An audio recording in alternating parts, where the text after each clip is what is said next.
Johera magwora, agoni ruodhwa kendo Nyasachwa ni erokamano kuom loso thuolo majaber machal gi mar mondo wawuo kodi e kit weche machal nadi ma Jehova oloso thuoloni. An mawuoyo kodi nyinga Pastor Goro Ngaro Isaiah, wawuok e kanisa mar Bati Ministries Zone Ler e piny Kayole, to kapok wacho wach moro amora, Johera magwora to wadhi kulo wiwa piny mondo wami Nyasach polo kod piny duong'. Jehova mar kedi ber manade ruodhwa, chunya odendi jatend lweny, erokamano kuom loso thuoloni mondo yal weche ni ka kinde pod nitie to mara kuom Yesu. Amen. Johera magwora, adhi wuoyo kodi e ndiko mawuok e Daniel 6 matindo chiko anwoyo. Ndiko mawuok e Daniel 6 matindo chiko. Adhi wuoyo kuom sei, thuon wach en sei. Sei en gimiketo ka ji timo winjruok, agreement, ni ma to nakete lweta nyaka timre. Nitie sei manosetim e nyim dhorangeye moko. Nitie sei manosego e ohelni mag jomoko. Nitie sei manosego e ngima yawuoyi moko ka gikia nitie jomoko manoliwore gotieno ka ginindo to dhi okawo sei moko moketo mondiko sei go eko giwuothogo to gikia ni nitie sei moro nogo gotieno, samoro nogo gokinyi kane gionge, ne gidhi e sikunde to jogo sei to dong' chien kago sei e ngimagi, sei mar mondo mi kik gisude e ngimagi. Kawuono yawuoyi go ywak, nyiri go ywak, jodongo go ywak, mine go ywak. We asom gima ondike mom Jehova. Daniel 6 matindo chiko. We asoma gima mom Nyasachwa wacho. Muma maler wacho niya, kamano Ruoth Darius noketo sei e chikno. Noketo sei e chikno. Noloso chik mondo Daniel onyumie buru sibuoche ma ruoth okaw lwete mogo e sei ni onego bed kamano, onego nyume buru sibuoche, onego lal kanyo e buru sibuoche kacha. Mumba kona niya, ne nitie sibuoche modenyo, samoro no nyum dalau e buru sibuoche kama dhier ong'iyo kete wang'e, ng'iyo utu bendo ng'iyo dhier kod wang'u.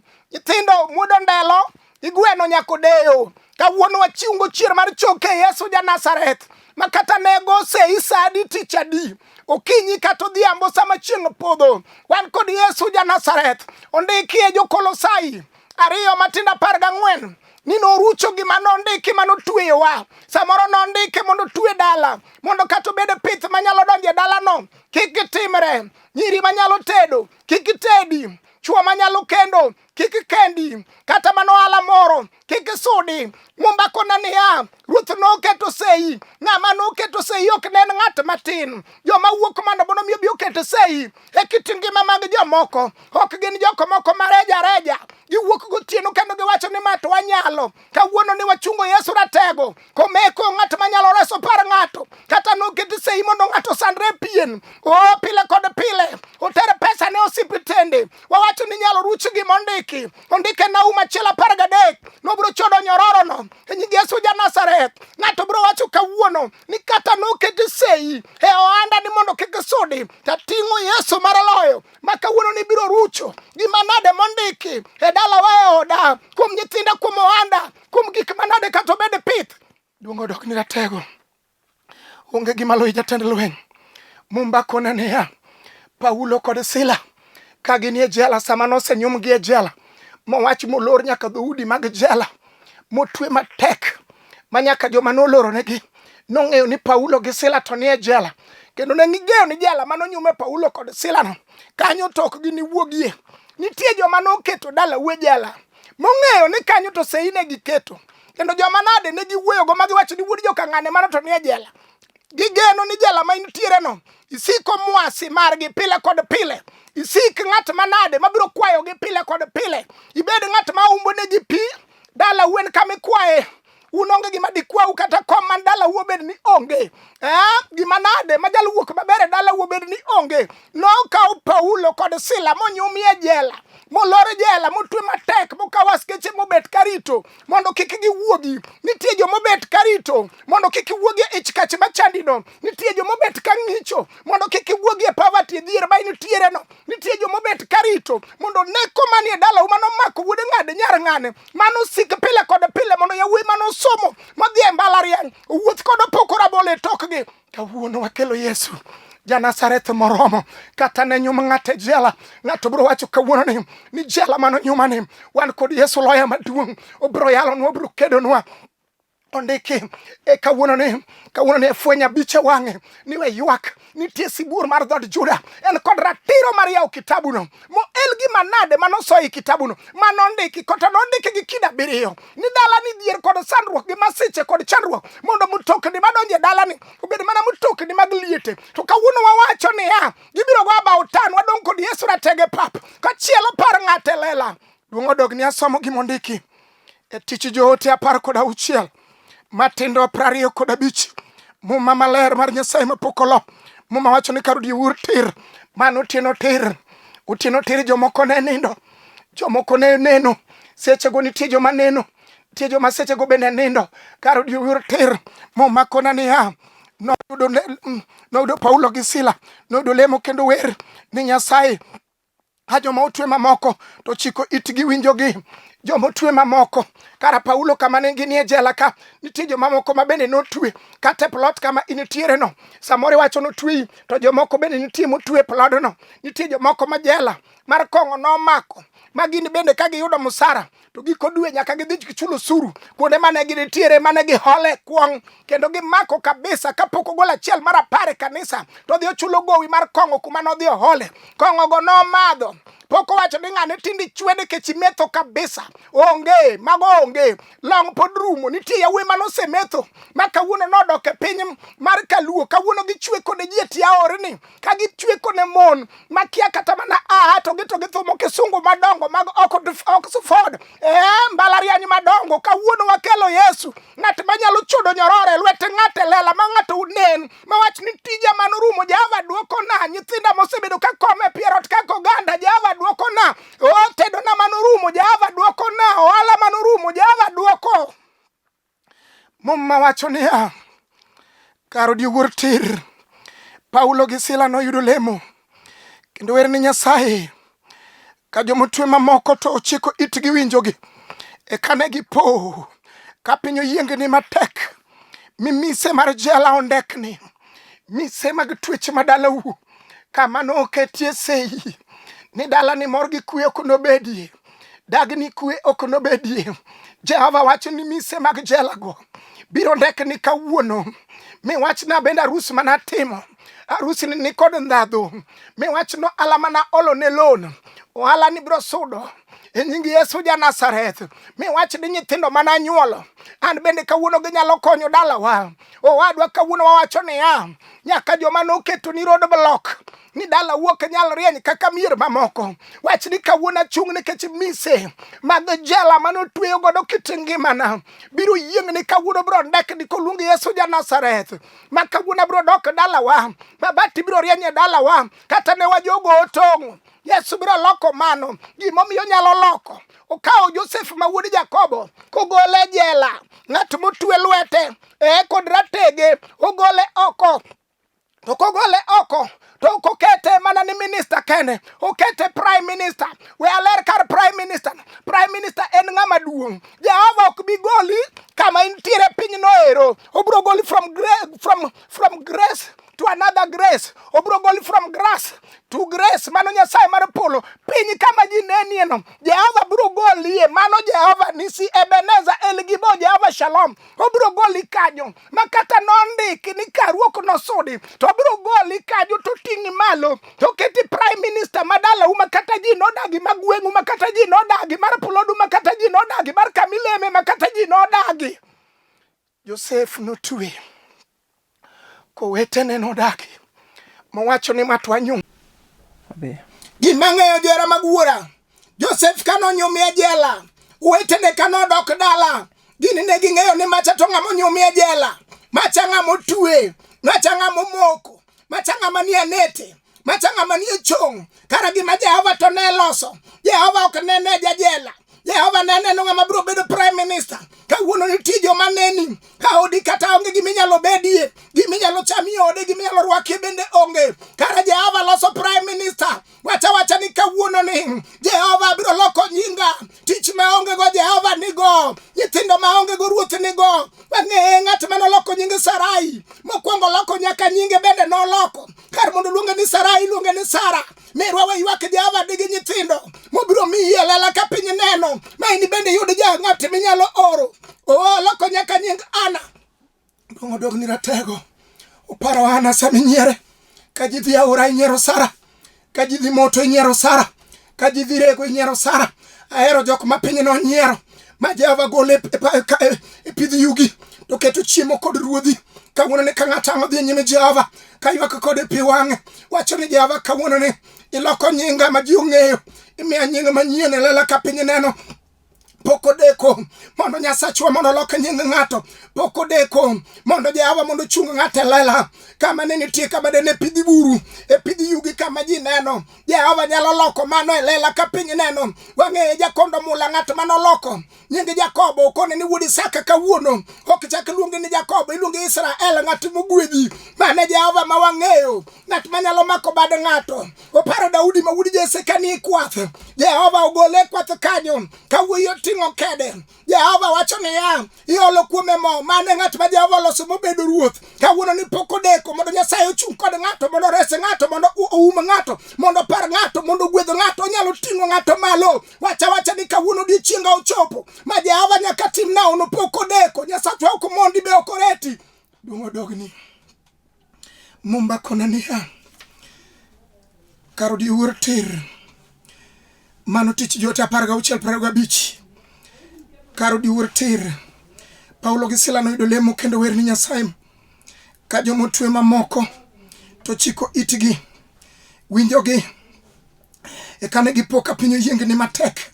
Mise mar jela ondekni, mise mag thagruok nondekni, mise mag tuoche nondekni, mise mag kahera nondekni, mise mag COVID-19 nondekni. Mise gin foundations manade manolosi kata nolosi ka pod tin. Altars go eko, mise go eko manolos samoro ka ng'ato pod tin. E nying Yesu samoro ni yudo gi ka in kore dongo tido ko timore dala. Ni gima nade ok nyal timore dala ka.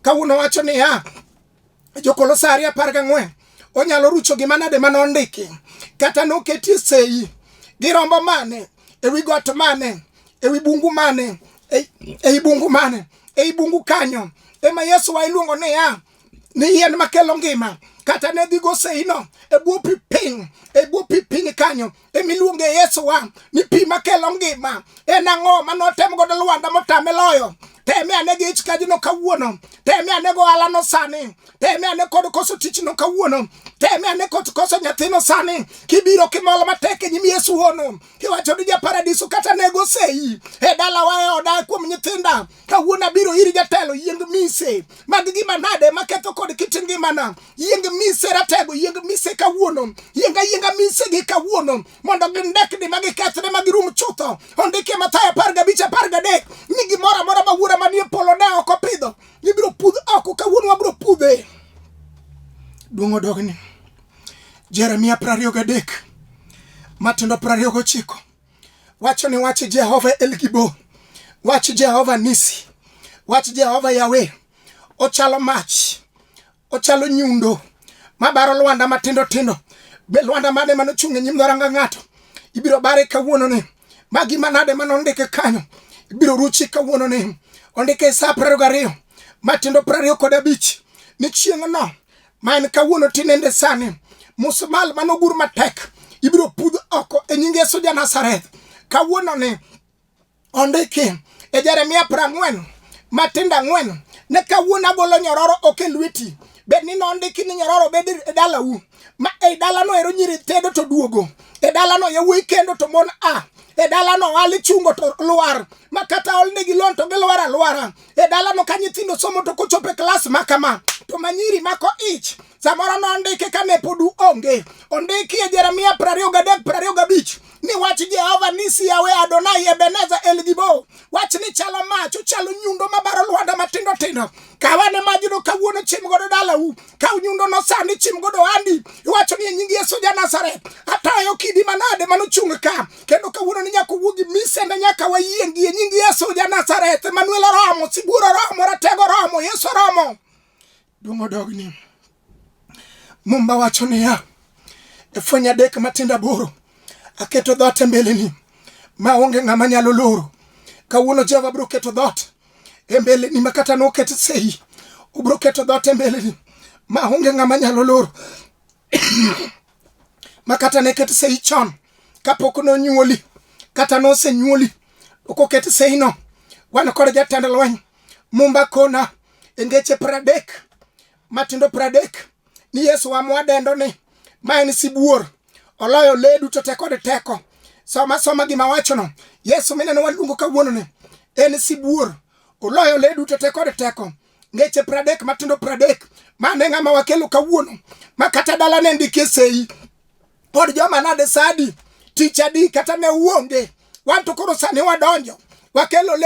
Wakelo sibuor mar dhod Juda. Yesu rateko lweny. Umuga no nyinge ng'eny. Mumba kona ni teko ne chalo teko jowi. Mano Yesu ka Jehova. Nyaromo manyalo siro par ng'ato. Makata nogo sei. Ni odudo kwe ok nobedie. Wakele kwe mar ngimano. Ja paradiso no romo. Odonjo Jerusalem. Iketo othidhe piny. Nyaka sukni ni pedho piny. Materi ni pedho nyaka tuoche. Ipedho nyaka masiche. Nyaka gik manotamo dakteche. Na saboro ni dhi mani dakteche oko. Mage mani pedho ni Yesu Lwanda. Fwenya kamanere Johana Beach. Wacho ni wuoyi manoleo. Edho yao igni 38. Sama no romo gi chier mar choke. Jatend daktache mang'ongo. Yesu kano odonjo. Daktari mar daktache. Dhier kod chandro gi masiche. Ginumba manomako wuoyi. Nogo saruto piyo. Enyimi Yesu ja Nazareth. Wuoyi no chung kochango. Sama no romo. Kod nyako ma iyo sichwiri ga 12. Ka jochiende nyodho rembe. Sama nyako ni nomako riek law Yesu. Kawuono no seche go. Ema no yude resruok. Onge sei mibiro go. Mano keth ngimani. Mano keth dalau. Mano keth wandi. Mano keth nyithindi. Wan kod Yesu ratego. Romo kawuone bao. Wacho ni joma nigi misike mapek. Biuru kawuono. Wan kod yiecho mang'won. Enye Yesu moromo. Obro yie misigo no.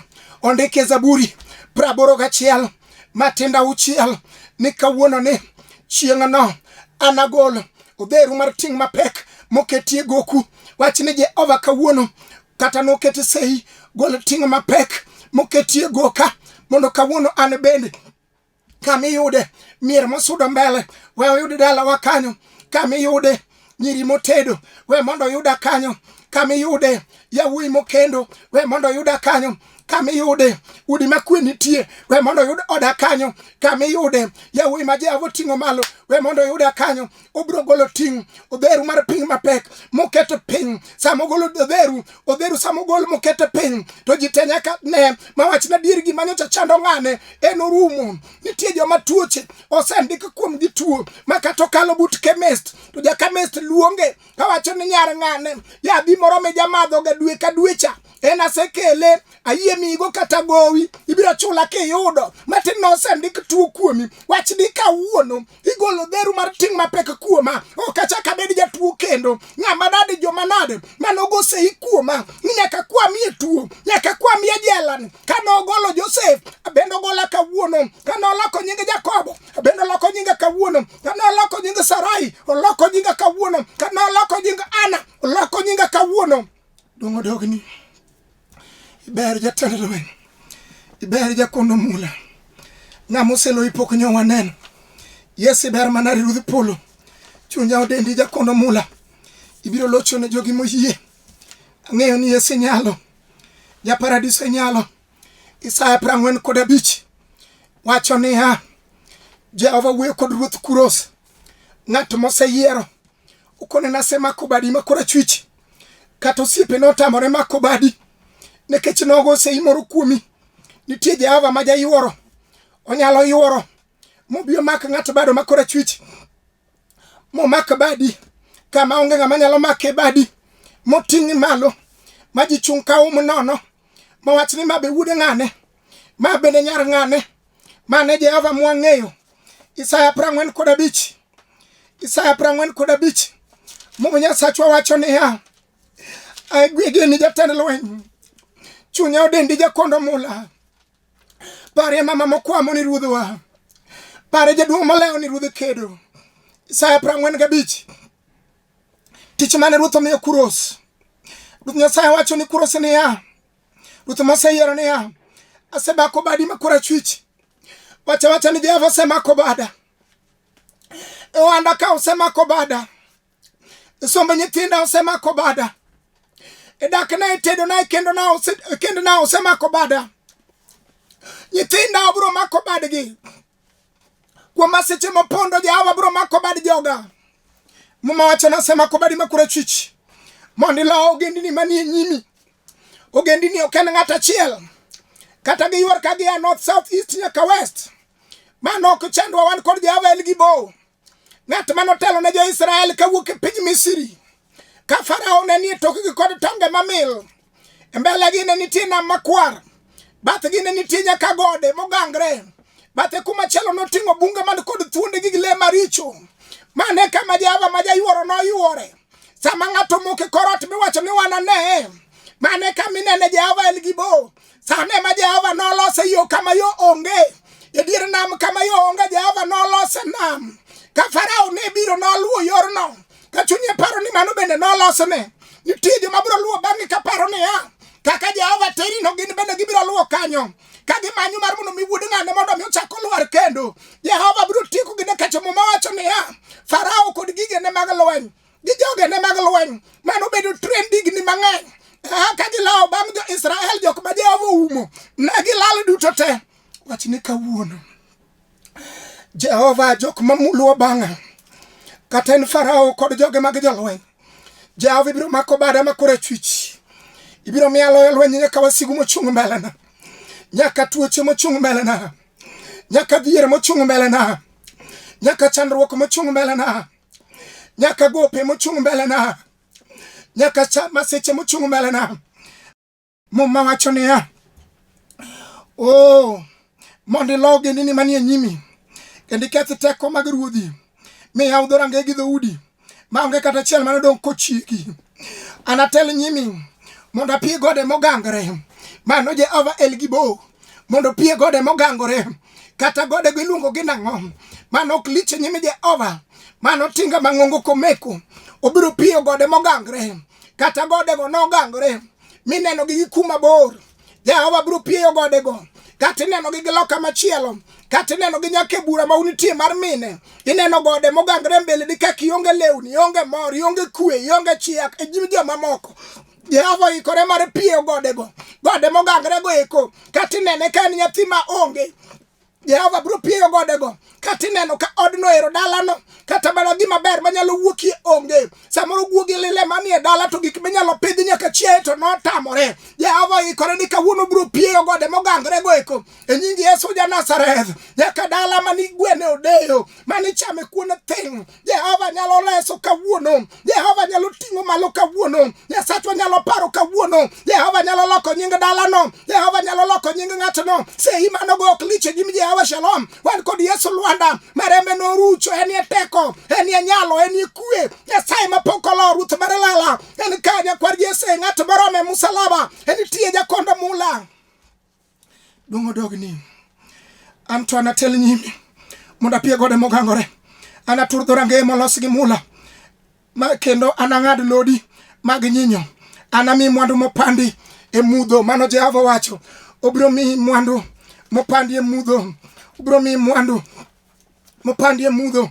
Zaburi 23 Matindo 4 wacho niya, Nyasacha, kata obedo nakadhe hoho mar tipo mar tho, kata isebede chandruok, kata isebede masira, kata isebede anyiera, kata isebede aseye, ma kata law manirwak onge, ma kata giri madisur onge, pod nitie Nyasachwa. Mowacho niya, Nyasacha, kata obedo nakadho e hoho mar tipo mar tho, to ok analuor gimoro, nikech in koda. Jehova ni kodi, Nyasaye ni kodi.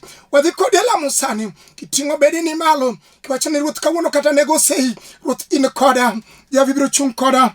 Ludhi go odungani ema hoya, walamo kodi Nyasachwa. Jehova ber manade, dungi pako dogni wendo, biro siro mamani, biro siro jaduong'ni, biro siro nyathi sikulni, biro chung' kodo ande jaduong'ni, ande mamani biro siro, odni biro chung' kibedo Nyasachgi, to gibedo nyithindi. Roho Maler mondo chung' kodgi, tingi malo pile kod pile, ka Roho Maler otelo chien, barakuom nying Yesu. Amen.